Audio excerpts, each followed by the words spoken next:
Business Connections Live, the UK's leading online business channel.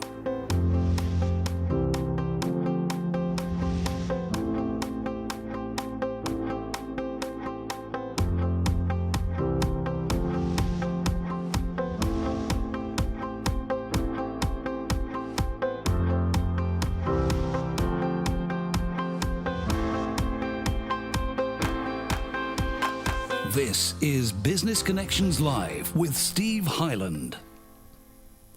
Hello there, welcome along. This is Business Connections Live. Great to have your company as always. We're live here on a Monday at lunchtime, and boy, we've got a great show lined up for you. Interesting that I said that we're live here at lunchtime, because what we're going to be talking about today is all about nutrition and what you should be doing within your work environment to make certain that you're in a healthy state of mind.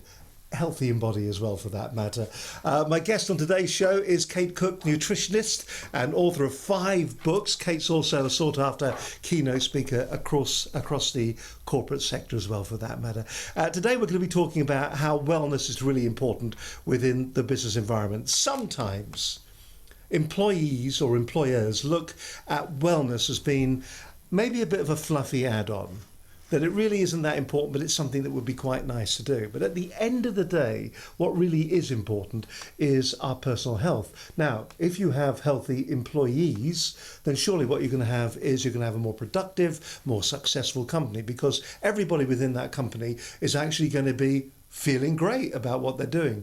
If you have employees who are unwell, aren't eating right perhaps, and I know this is the kind of fluffy stuff, but they're not feeling 100%, that is going to reflect on your bottom line. And surely you as a business owner, you want your business to be successful, and by doing that, looking after the people who work for you seems to be the obvious way to do it. Kate Cook, it's lovely to have you with us today. It's lovely. Thank you very much indeed. I'm just going to pop this over here for a moment, nice and loud. And tell us a little bit about Kate Cook. Who is Kate Cook? Well, I'm a clinical nutritionist, so I've been practicing nutrition for about 15 years, and that means people coming into a clinic and using nutrition as a way to preventative health, but also sometimes critical health. So people might come and see a nutritionist to solve something like IBS, irritable bowel syndrome, or energy problems, but they might come in also to add on something that the doctor might be doing in terms of their critical health care as well. So Hippocrates, who is the founder of modern medicine, said, "Let food be thy medicine and don't do any harm." So we're that end of, if you like, medicine, which we're trying to use nutrition for preventative care. So I have a clinic in Harley Street, which is run by my head clinician now. I used to totally see all the patients, but now we have another clinician seeing them, and I only do the corporate education side now. But the point is, isn't it, that when people come into you and they talk to you, I mean, the introduction I gave there is from the conversation we had. It's nearly seen as being a little bit fluffy, isn't it? It's not that black and white kind of area, even though it affects all of us. Our well-being affects the way we perform. It isn't seen like that by employers. So how do you actually sell the story? How do you sell the sizzle to them? Well, sizzle as in sausage. No, sizzle as in excitement. Yes, well, it's been a sort of hard journey, if you like, which is 15 years ago. It was very much about employee benefits. So going in, I think my first, I call it a gig, was at the Bank of England. And it's very much about inspiring their employees, a nice little lunchtime chat. They call it lunch and learn, a bit like a salt and vinegar crisp, but it's called a lunch and learn. And I'm not adverse to lunch and learns, but because it starts the conversation off. So I'm not being derogatory about lunch and learn. But it was very much like that in the early days, where people would do it as purely as a benefit. So it's all about sort of like, yeah, well, we'll give them a nice little kind of bonus in their lunch break. So it's them taking time off their own lunch break to come and see somebody like me talk about wellness. But as time has gone on, it's got to be a lot more strategic, and I think that's a number of things changing. Maybe the discussion in the general discussion has been more upregulated. It's been a bigger conversation about obesity in the last, I don't know, 5-10 years. So suddenly people actually are realizing that something like the national, NHS can't cope with the end result of the critical end of us getting more and more unwell. It's going to cost, I think, the NHS 6.4 billion this year in obesity-related disease, and that's just, you know, obesity, if you like. So I think the discussion is changing, and also as we lose our edge against more competitive countries like, you know, China and India coming up very, I mean, I'm sure they've overtaken us in terms of actual output, but we need to be much more cunning in the way we equip our workforce to be, you know, to be, if you like, the leading edge, to have something else, the 1% edge over some of these developing economies. Do you think I mean, we say they're developing, and we say, I suppose, that we would say, regardless of what politicians say at the moment, we are a successful economy. Is it because of that success, in general terms, that we're getting these problems? The obesity issue, the fact that we're a successful economy means that we have the disposable income to go out there and to feed ourselves until we are so full we're about to explode. And is that something, do you think, is a ticking time bomb for these emerging economies? Definitely, because I actually did a program in Hong Kong for an Asian company, a massive Asian insurance company. And I sort of went out there with this kind of preconception that they were going to be majorly healthy. You know, it's like, and I was thinking, God, you know, what am I going to tell these guys? But as I got there, I realised they just didn't have a clue, just like us. You know, they're actually adopting a Western diet, abandoning the typical Asian diet, and actually getting themselves into real trouble. I mean, massive problem with obesity, and also with diabetes and all sorts of critical disease in Asia. So the same diseases that we're seeing here in the Western world, isn't it? Because I think, you know, it's basically the corporate world or business is stealing their time.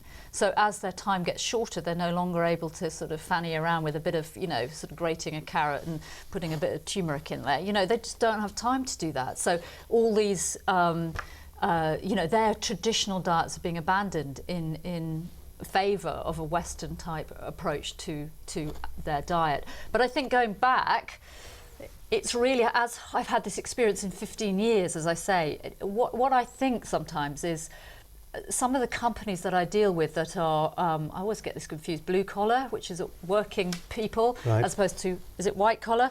Who are the kind of office dwellers. And I think sometimes to myself that the office dwellers are going to be people who are maybe, you know, they're more educated than perhaps the working folk, but it's completely the other way around. The working folk who need to use their bodies realise that they need to invest in their strength and their bodies, and they need to be vibrant, otherwise they'll lose their job. The office dweller is absolutely, you know, doesn't understand at all the basis or even the foundation of the structure around nutrition. And I should say, actually, I mean, on the title today we've got healthy eating. I do not do healthy eating. Okay, nothing to do with healthy eating. What, you personally, or as? It should not be about healthy eating ever. It should be about strategic eating. So strategic eating means that it's a strategy. Healthy eating means it's unbelievably boring. It's the most boring topic on the planet because everybody knows they should eat healthily. But you must eat strategically. Strategic eating means that you balance your blood sugar, you balance your energy, and you get vibrant energy now, today, in this moment, now. Like that, not in the future, oh dear, I might not have a fat tummy in 5 years' time. This is about now, it's about energy, it's about getting that strategy in now. So it's always called strategic eating. So what's the biggest issue then that you get when you go in and this is your mantra, and you go in there and you start to tell the organisations, the businesses, that this is the way it should be. Yeah. Do you get the normal resistance to it? Do people just think it's just another nutrition plan, just another diet, just another way of eating? Do they see the seriousness of what you're trying to get over? Yeah, because I don't do nutrition plans or nutrition. You know, it's nothing to do with that. It's what I try and do is create for people a game that they're playing. And currently in most companies or most people don't know the game they're playing. So I equate it like a game of football. It's or a game of cricket. For me, a game of cricket is a load of people running around in white suits. I'm very aware it's cricket, but I have absolutely not one clue what the rules are. Scooby-Doo. Nothing. So it's exactly like that with food, which is people know it's food. They know it, definitely know it's food, but they have absolutely no idea how to play the game. Not even the ones who say they do. And as I say, I'm constantly surprised by that, because people might say, oh yeah, but I know it's all about kind of eating more vegetables, and I know it's kind of it must be about kind of, I don't know, not drinking less beer. But actually within that, nobody knows what order to put that in to get the results. Absolutely nobody. And so what's your objective then when you're talking to these people? What are you trying to get them to do? Is it strategic eating that's going to lead to what? Is it going to be a better waistline? Is it going to be, quicker, better thinking? Is it going to be more energy? I mean, could they end up looking exactly the same but feel better about themselves, have more energy? It's nothing to do with how they look. Because I think with the nutrition, we've got sort of loaded in or landed in with people who want to lose weight. This is nothing about people losing weight, actually. I mean, we use obesity as a measure because it's one thing we can easily measure, but actually it's nothing to do with that. It's to do with the fact that it's the foundation of all critical disease.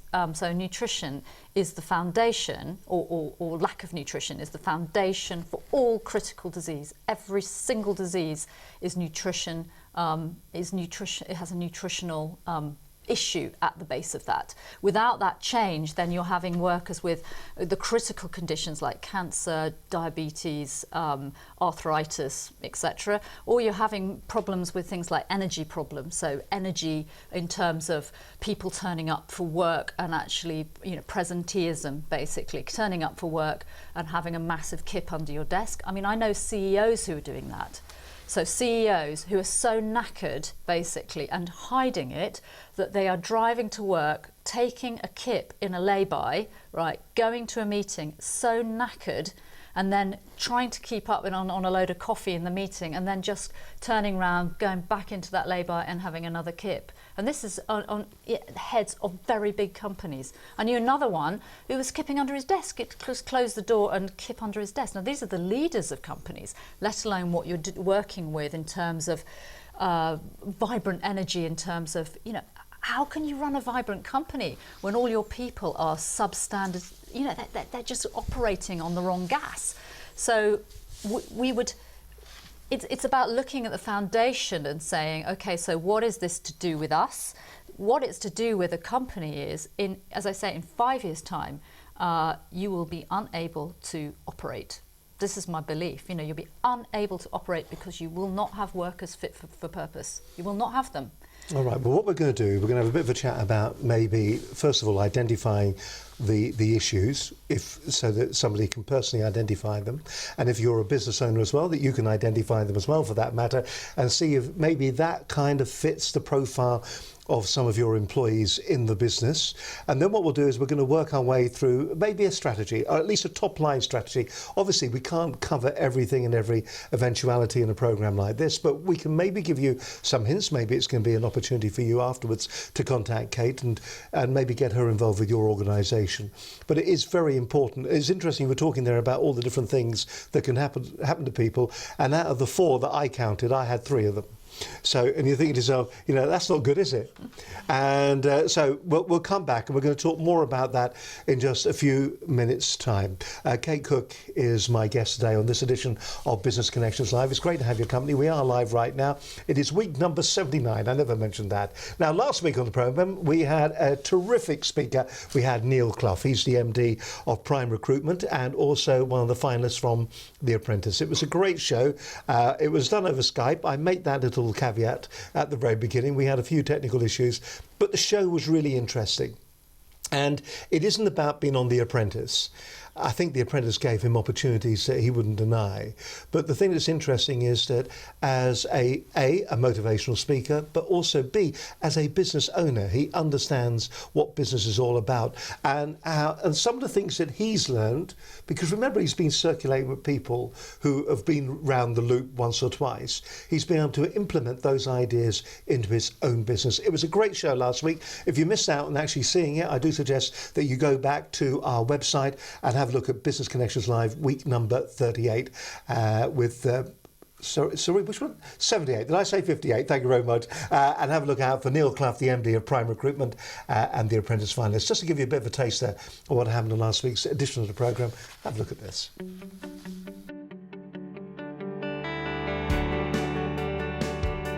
On the show today, my special guest from Manchester is Neil Clough, the Apprentice finalist, who went on to build a highly successful sales, training and recruitment business. He's also a motivational public speaker as well, for that matter. You know, I always thought a year on from The Apprentice, would people still want me to go in and do the motivational speaking? Was it just a fad? But it turns out that it wasn't. It was more than that. And yeah, I absolutely love it. Don't give up when you fail. Learn from where you go wrong and stick to your strengths. Okay, really obviously going back to the motivational speaking, it was about my reason and your reason to be motivated, and mine came through the toughest part of my life when my father passed away from cancer.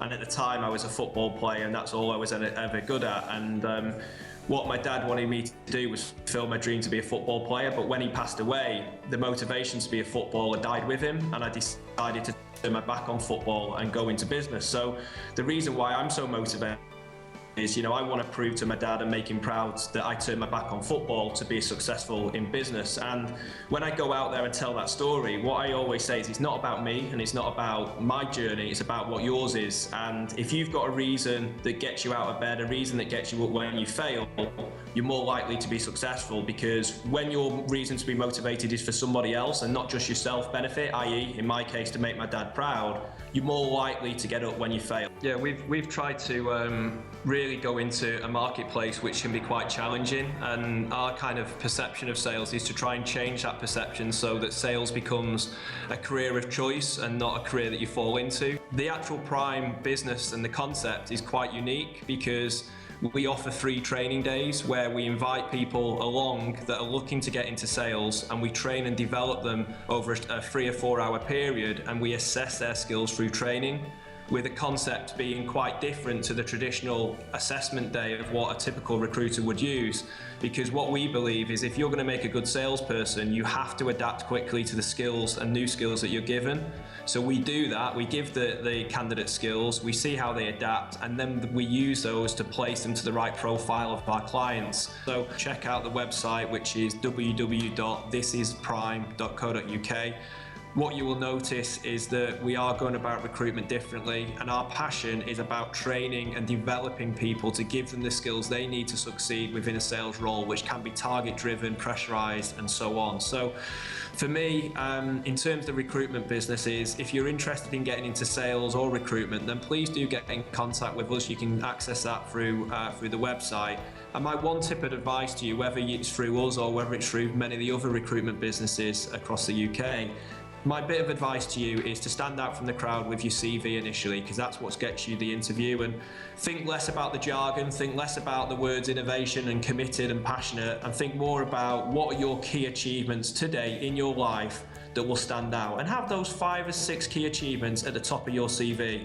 And they can be sporting achievements, academic achievements and so on, but that's what makes you stand out from what can be a very competitive marketplace. So yeah, if recruitment is something that you're interested in, then obviously please do, get in contact with us. But as I say, my one bit of advice is stand out from your CV and make sure you focus on your key achievements and not just jargon. Well, the first thing that we did was went to some of the franchise shows which are across the country. I'm lucky enough that I speak most of the franchise shows in the UK, so I was fortunate that I was given that exposure, but I only learnt about franchising from actually going there and asking questions. You can also obviously contact the BFA, so the British Franchise Association, which will give advice on it. But for me, franchising was a route for us to get national coverage quicker. We could have employed people across each area and go out that way. We decided we wanted national coverage quicker, and we did that by franchising. So I would always say that franchise is a great way to go out there and sell your concepts and get national coverage, but obviously you've got to have a sound concept that people are going to buy into. So and yeah, I can see that we're looking at the website now, but if you are interested in obviously a franchise or getting to know more about franchising or finding out the best offers and deals in your local area, then feel free to go on to mytravelpal.com and check it out. Look forward to seeing you, hooking up with you at the business show.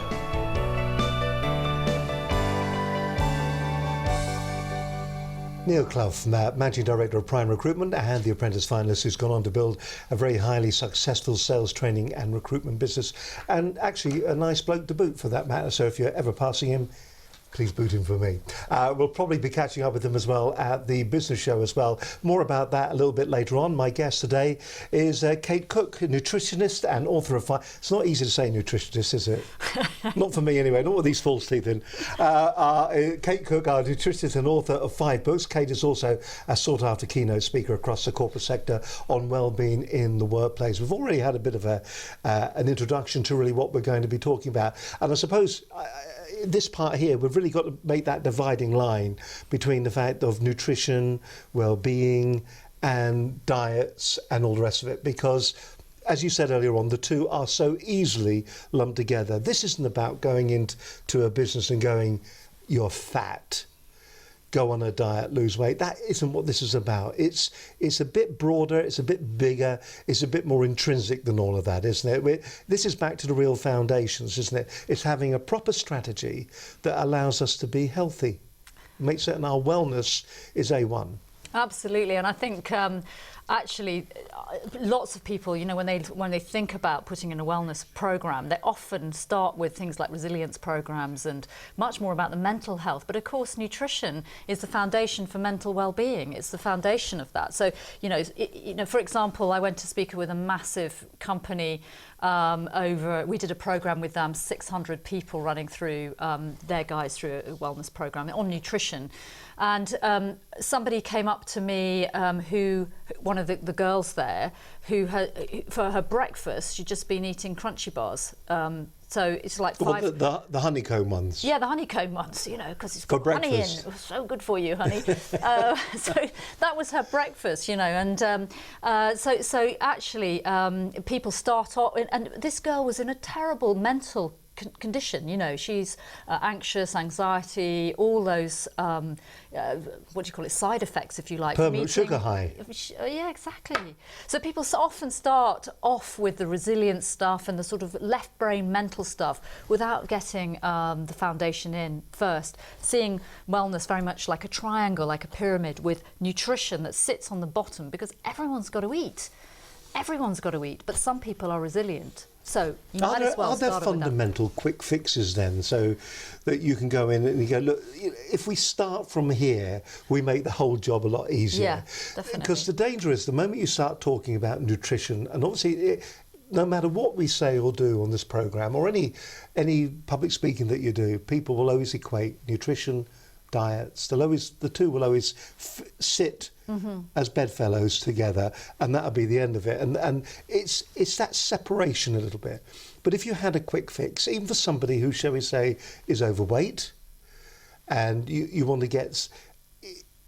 Is there a quick fix? Where do you start? I mean, there's definitely a quick... It's not so much of a quick fix. I think it's about as I say, 2 parts to that question, which is, first of all, it's a fundamental redefinition of the game. So that must come in first. You can't, otherwise, it does... you look at it out of context. You have to look at it in context. Is that the problem, that people never look at it really in context? Well, I think that a lot of it is that they're getting information through the telly or through... You're getting lots of bits of sound bites through magazines. So it might be, this is the latest superfood, or this is the latest diet, or this is the latest kind of quick fix. Well, everybody's after that, aren't they? That is the panacea. I think for weight loss, yes, because people are looking at themselves in the mirror and thinking, blimey O'Reilly, look at my Tumpski or whatever, and they want to look good, and that's. But what's happening is that because the food, you know, in effect, the way we eat today, which is a lot of processed meals and a lot of instant stuff that we're buying because companies are taking our time, so we are taking lots and lots of shortcuts. And whilst that strategy is in play, and while there is a calorie strategy in play, you will never, ever, ever have optimum health. So a lot of it is done with purely through calories. How many calories is this? It should be about the optimum nutritional benefit, as opposed to calories, of course, come into it. You know, I mean, if you're going to drink a pint of cream, obviously that's got lots of calories in it. But as nice as that is, as nice as that is, it's also, but it's looking at the strategy. It's looking at how you just say, okay, well, look, this is the game we're playing, and now what is the first action you're going to take from this game? And it's, as I say, it's not a judgment call to say how fat or thin somebody is. It's not about that at all. In fact, I went to speak at a company on the South Coast, and a lot of the girls who were there were very worried that I was kind of going to pick on them and sort of, yes, it's your, you know, absolutely not. It's nothing to do with, you know, how vibrantly healthy they are. That's it. That's how vibrantly healthy they are.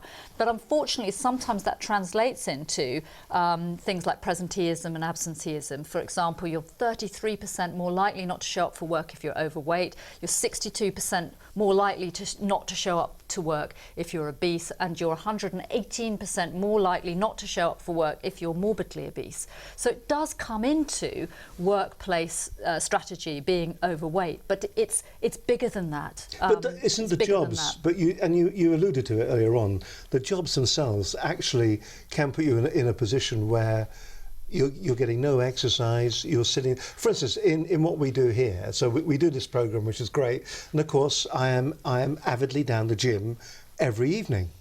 It's your nutrition. And I perfectly, no, I don't eat right, I don't exercise enough, and what I do when I'm sitting, I sit here all day long in front of an editing machine, and so that, just the environment that I'm in, I would say, I'm not making excuses, but the environment that I'm in is kind of actually.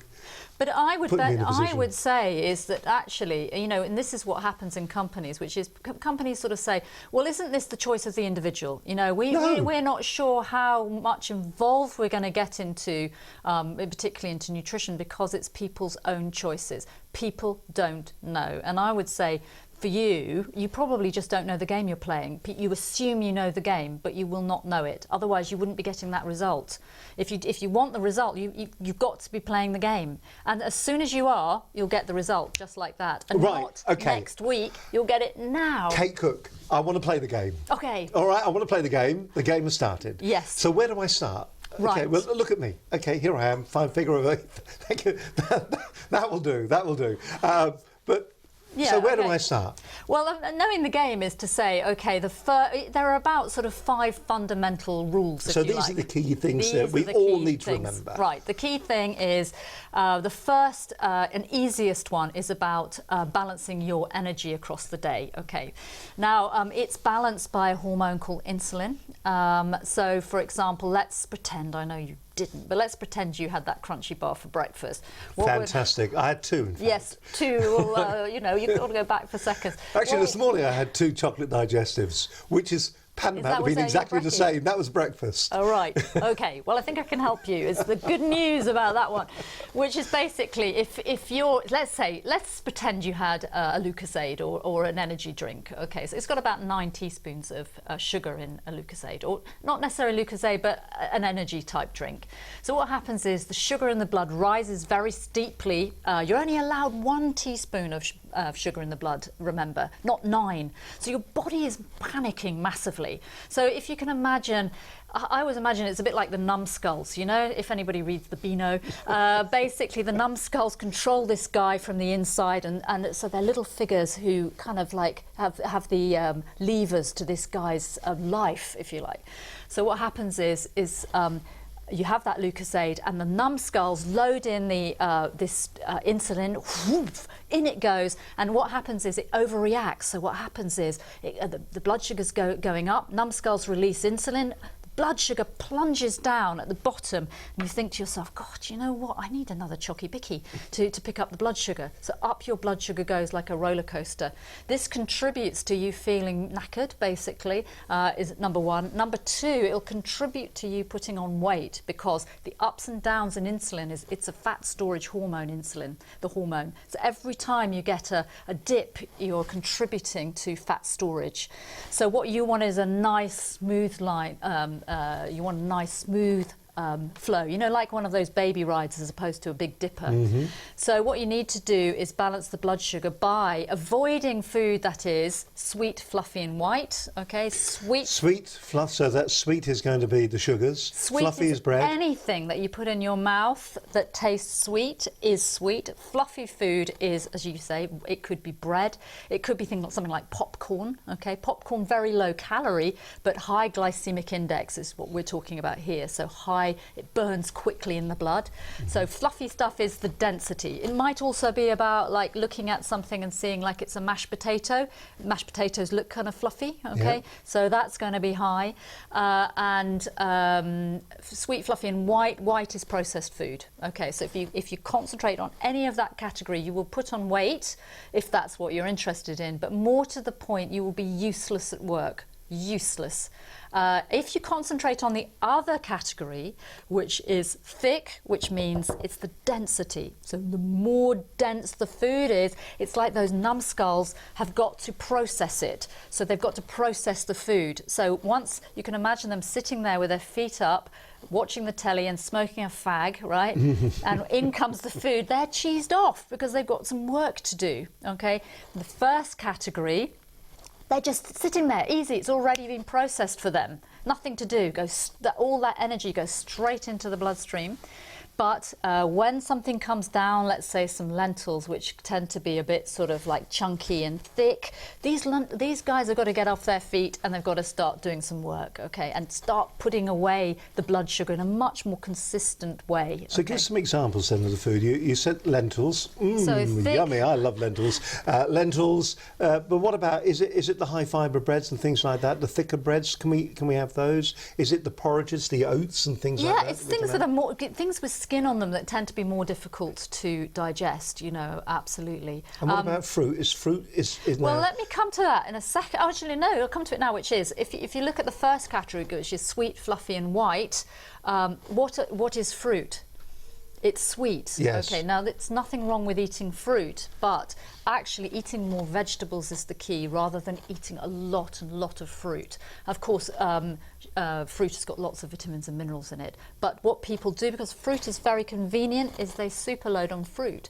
And actually, it's better to superload for energy. It's better to superload on the vegetables. But you're talking now about the carrots, the root vegetables, and things like that. Even some of the root vegetables, they're also high in sugar, aren't they? So, what is a root vegetable when you cook it? When you taste it? It's fluffy. It's sweet. It's sweet, yes. So it's going to be higher for the blood sugar. Okay. So in that conversation alone, is that where the problem lies? That we are very confused about what the food is that we are actually eating? Which is, yeah, absolutely. And to finish off that, just so I give people the solutions, which is sweet, fluffy and white, obviously, is going to burn quickly in the body. Thick, which is the density we talked about, fibrous, okay, and things covered in skin, and protein are going to burn slowly in the bloodstream, okay. Now, a little trick, which is if you add fibre or protein to something, you can lower the blood sugar. So let's say you had an apple, which is a little bit sweet, and then you added some nuts to that apple, okay, which nuts are protein. What you have is like a weighing scale, if you like, so it balances out the burn, okay. So if you added fibre to that as well, so if you had the apple and you added fibre, you would balance the burn. And an example of fibre is going to be? Like an oat cake or, you know, something that's more fibrous, more difficult to digest. So the thing you need to remember is sweet, fluffy and white, thick, fibrous and protein balances the blood sugar, and add fibre and protein to slightly balance the burn. Now, of course, this is the spirit of the law, not the letter of the law. So, you know, ice cream and steak, unfortunately, you know, although that's kind of like protein, a little bit sweet, that's stop playing the game as we play it. So there are also about 5 other fundamental kind of rules that will set people and people will know what the game is. Isn't the problem a lot of the time, though, that the alternatives to the sweet and the alternatives to the fluffy are quite dull and boring to the taste buds? Because, you know, we actually eat to enjoy a lot of the time, and, you know, we are bombarded with TV programmes that are looking at, you know, these wonderful dishes, and you sit there. But I don't think there's anything wrong with that. I mean, I think it's about being... Is it extremes that we shouldn't get ourselves into? It's basically, I mean, it's about realising that food is bigger than just the biochemistry. You know, it is about community. It's about, I mean, I did a big report, or helped with a big report, which was sponsored by a big insurance company, about looking at food as glue in an organisation. So how, you know, how that glues together the organisation. You know, you eat together. You know, how is that holding you together as a company, which I felt was really fascinating. So it is about sharing. It is about, you know, you having a lovely lunch with your family. It's about celebrating all the rest of it.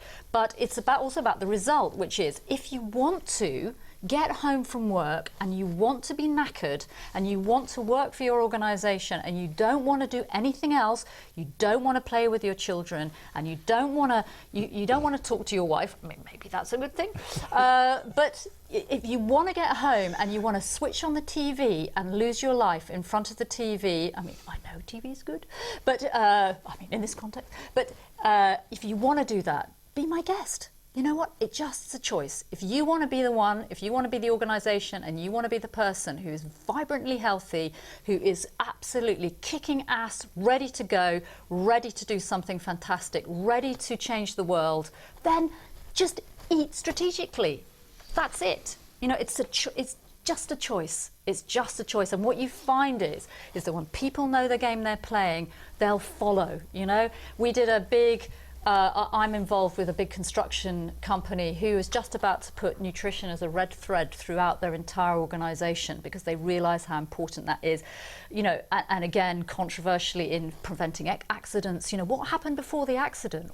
You know, the accident's recorded, but what happened?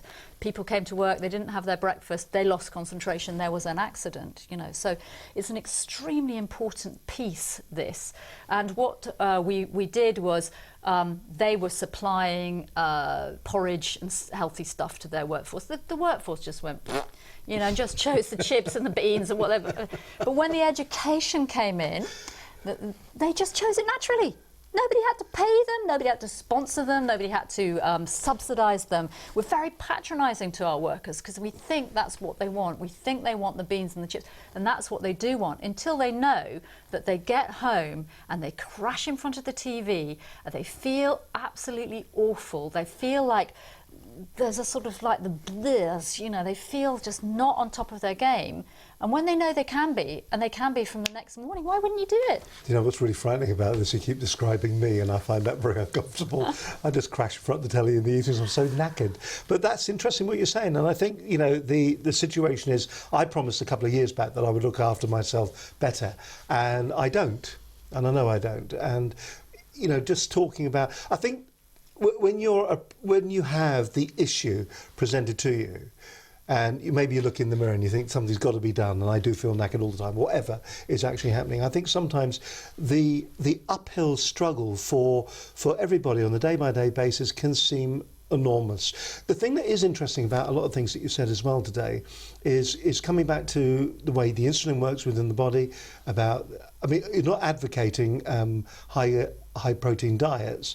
However, it does sound like things like the Atkins, which was an extreme of the protein diet. Yeah, those are not good, actually. Not, so what you're talking about is there are elements of that are right, there are elements of this that are right. You've got to have a life and enjoy yourself, but be aware of what you're eating. Have the strategy to know that if you do eat something that is sweet, fluffy and white, then you know what you're doing to yourself. Yes, I mean, I think the thing is with any kind of system, I always say, you know, the thing is, my system can be written in 3 lines. I mean, maybe this is why, you know, basically I should have written a best-selling book on it. Yes. But unfortunately, You got a great. There you go. There's 3 lines have been written, and how many pages did it take you to write 3 lines? Exactly, you know. Yeah, good. Yeah. But you know, most of these diets are trying to make money out of people, and they're trying to cash in on the fact that people are very, very lost in it. So it's sort of like, follow me, this is. But actually, you know, this is much more. What do you call it? It's giving much more. It's giving people.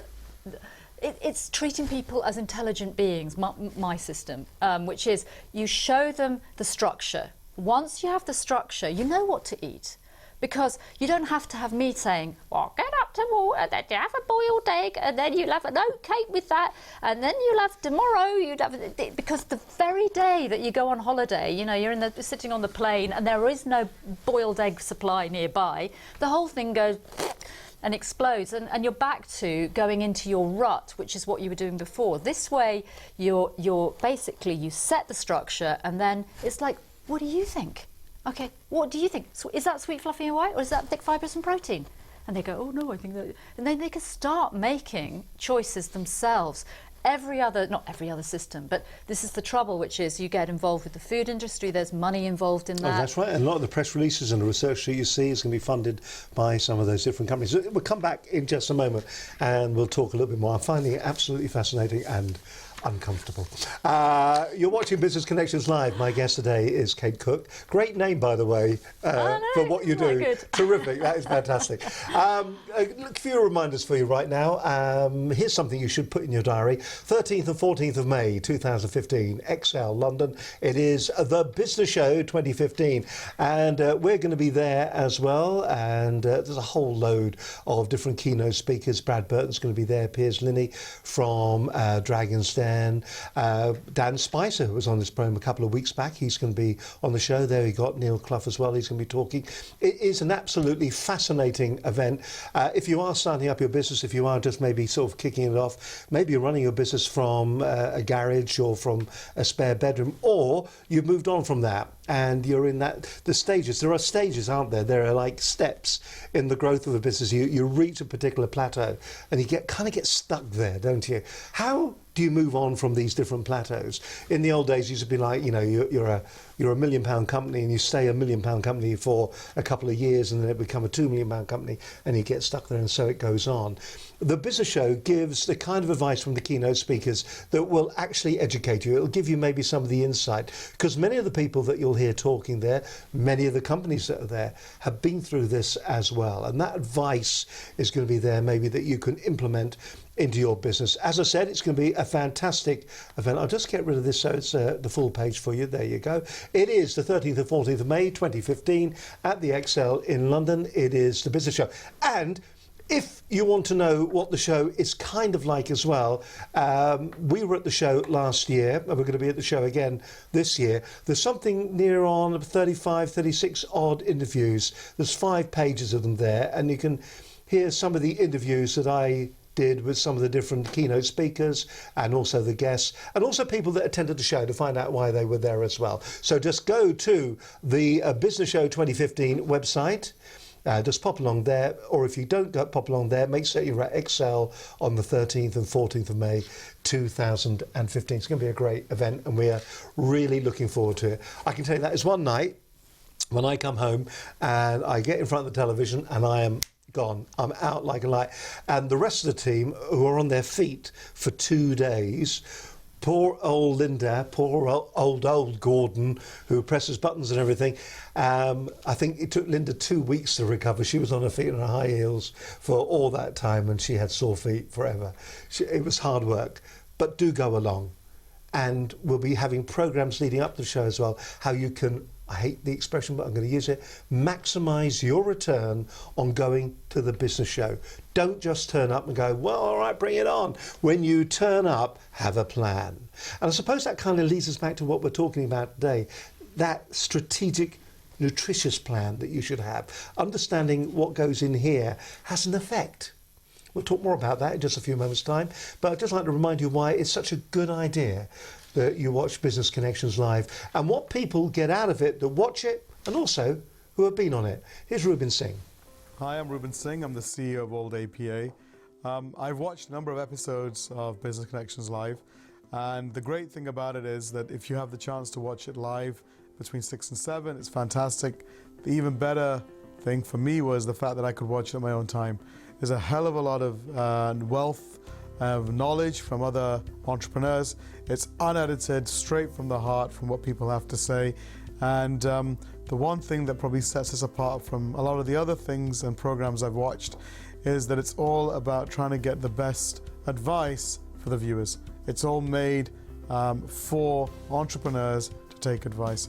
I think it's an excellent opportunity for people to refer back to in the future.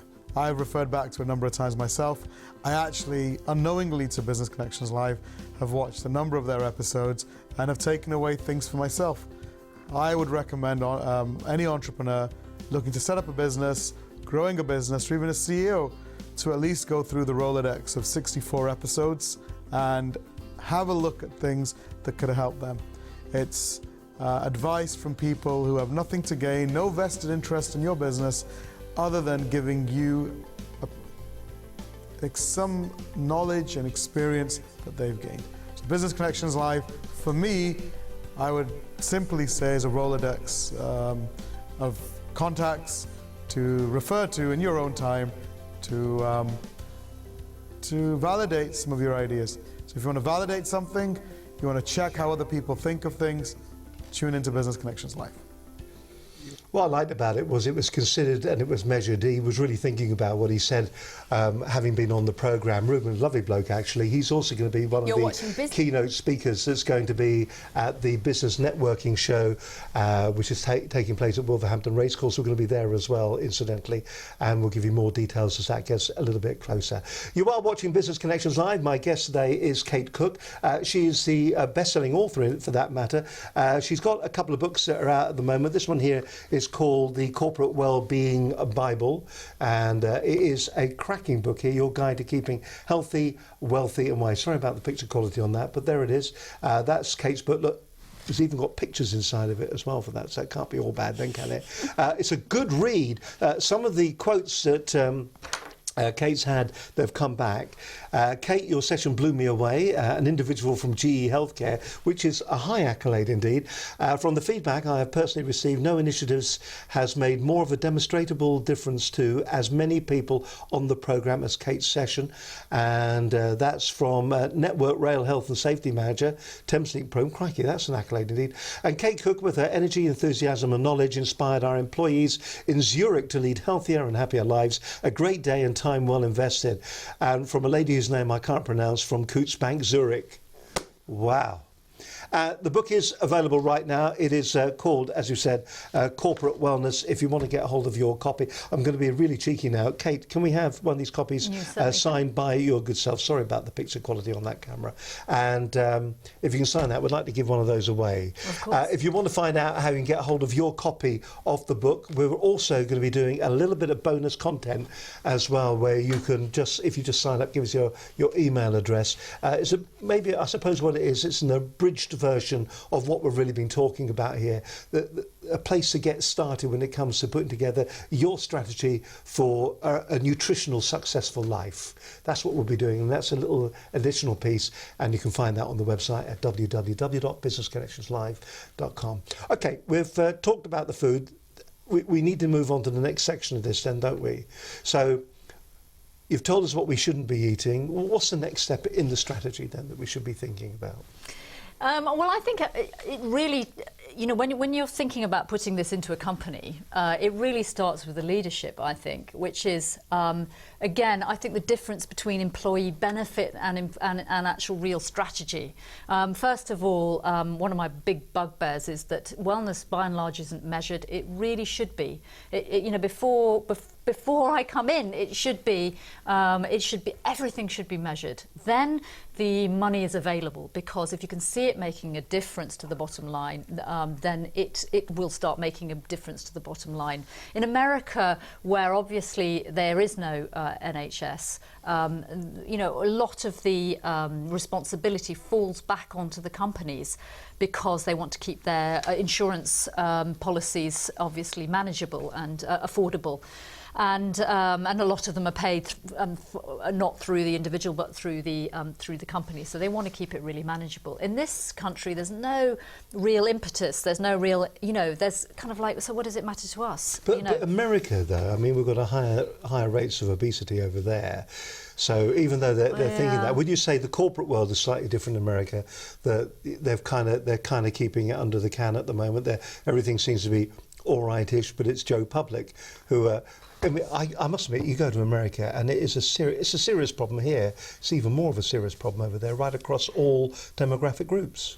Well, I think the thing is that it's, again, there's a real, I mean, we're in a way very, very lucky to be, we're kind of lucky and not lucky to be in under the European legislation. So we actually at least have some of our, like for example, genetically modified ingredients. It's not labelled in America, so you don't even know what you're eating.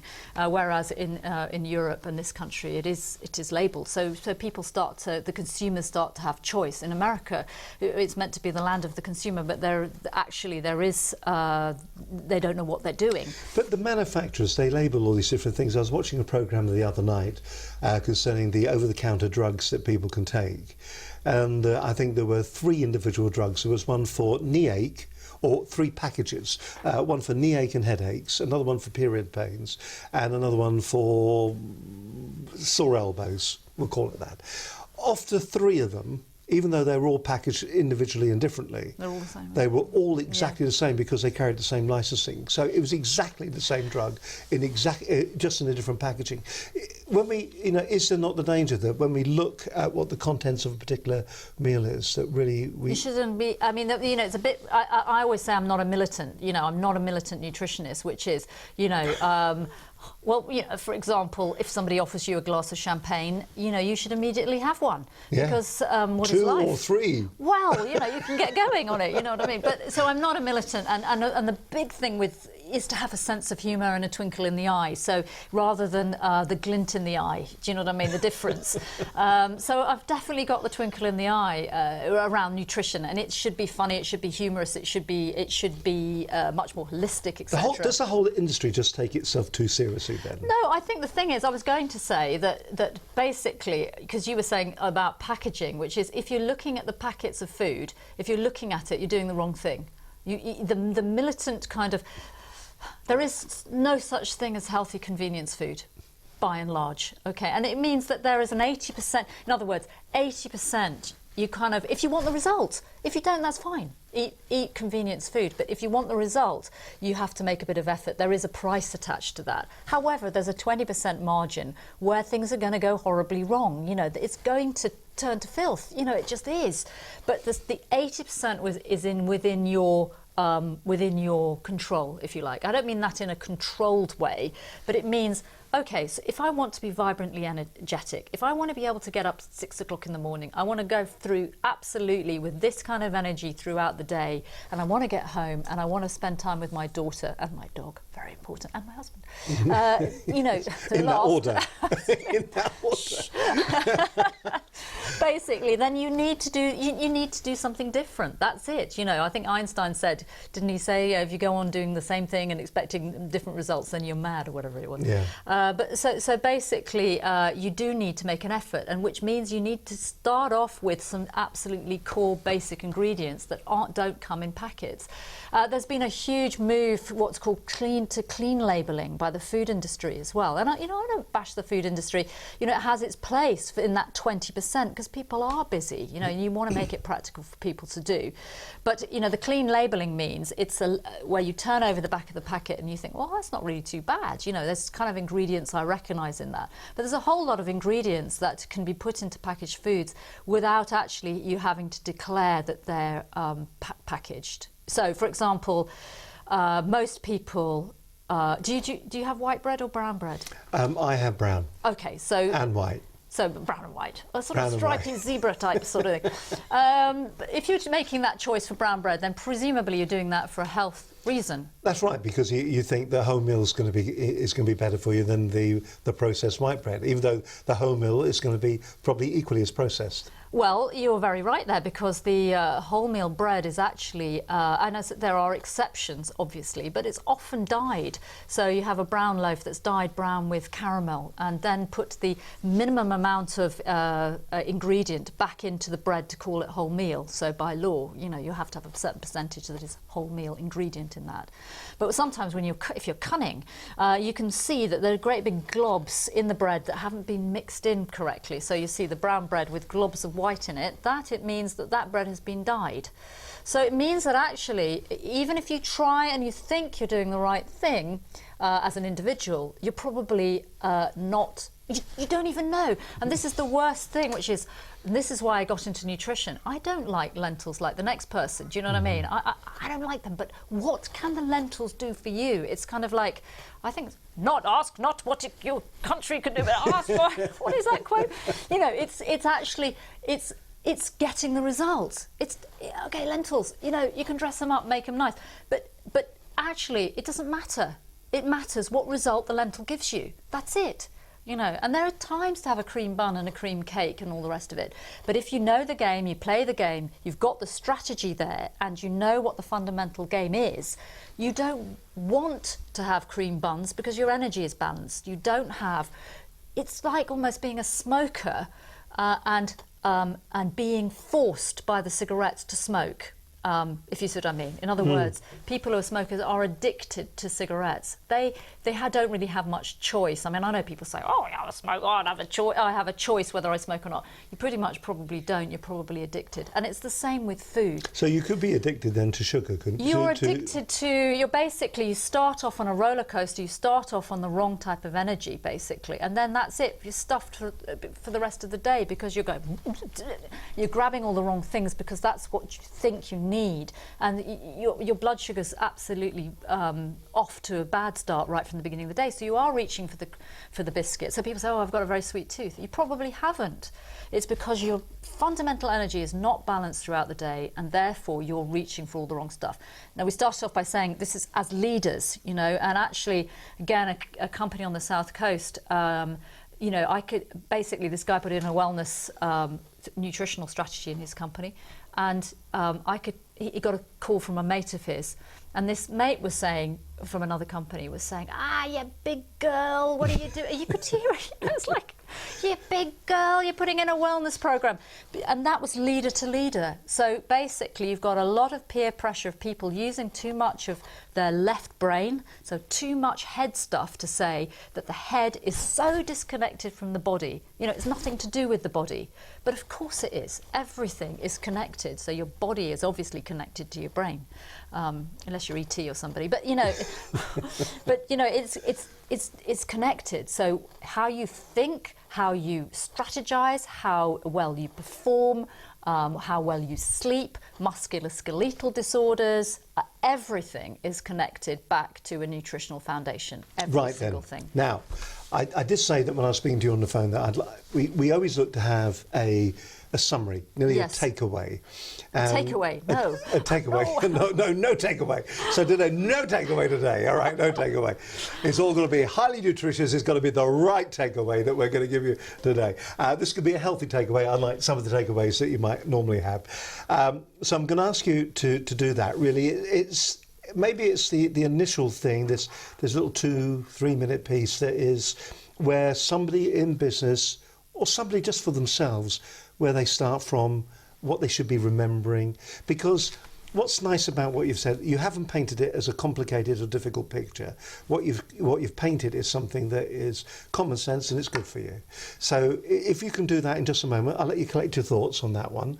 And I'll just remind you about what's coming up over the next couple of weeks. I'm going to put the glass on because I've obviously been eating too many cream buns and the eyes are gone. On next week's show, it's a welcome return of Paul Glynn from Standard Training West 25. He's going to advise us how Davids in business can handle Goliaths. And he'll be coming in. Now, if you've watched any of Paul Glynn's programmes previously, they can be slightly uncomfortable.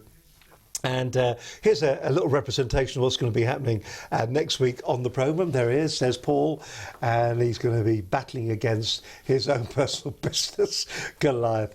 I don't know whether he's going to thank me for that or not when he sees me, but nevertheless, there it is. It's a cracking show.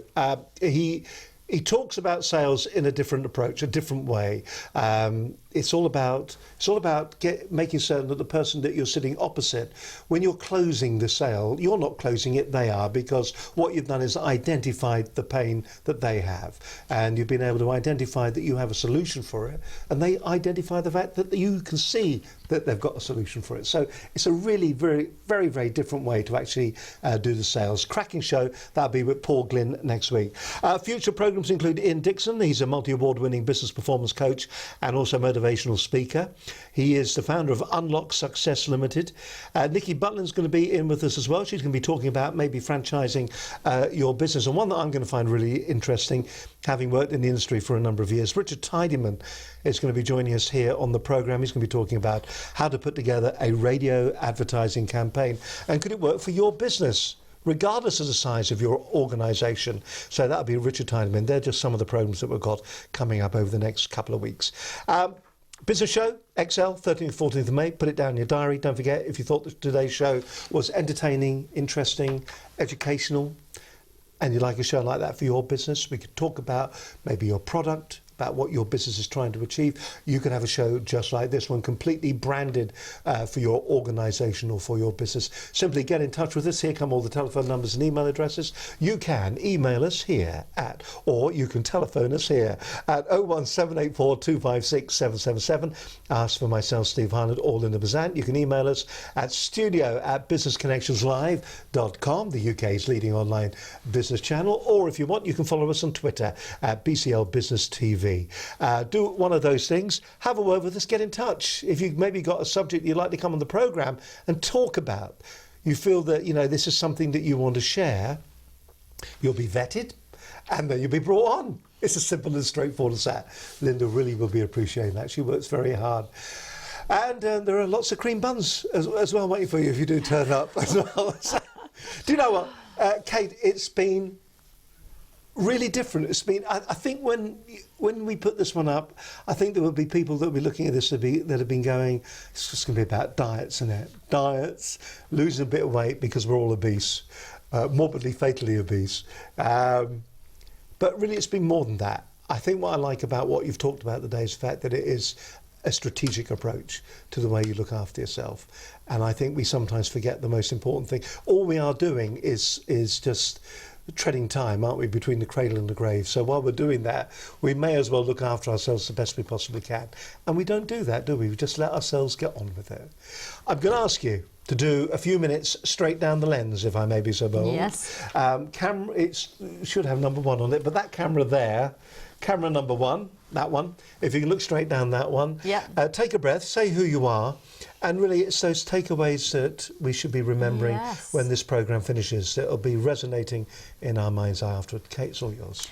Well, thank you very much for listening today. I've had a lot of fun. I really have. It's been great, and thanks for the debate. I would say I've got 3 things to say, especially if you're a business owner.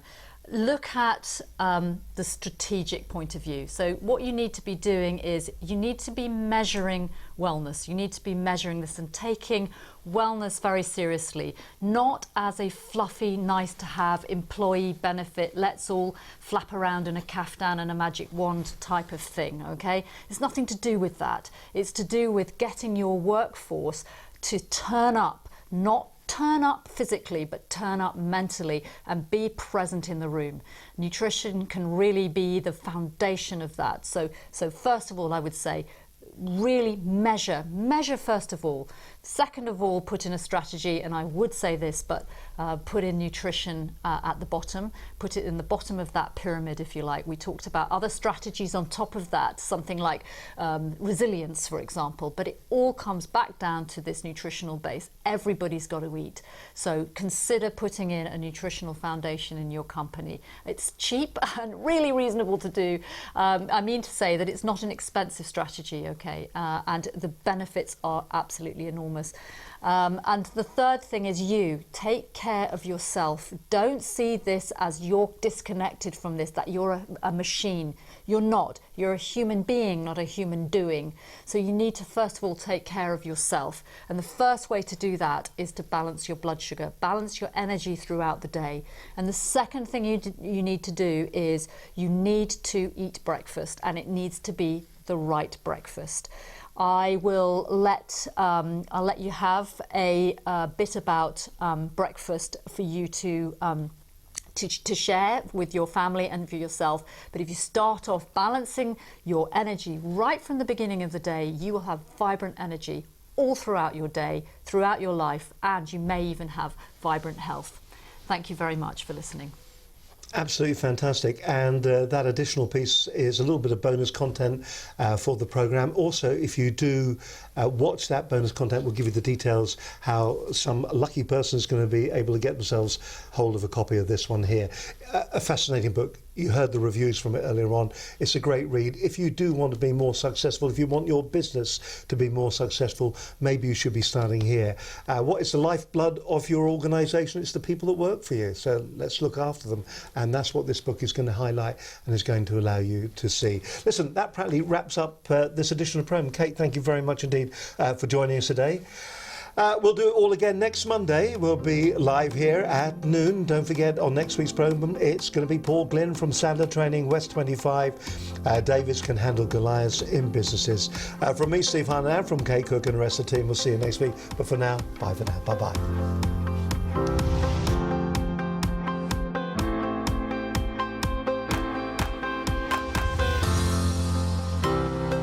Business Connections Live, the UK's leading online business channel.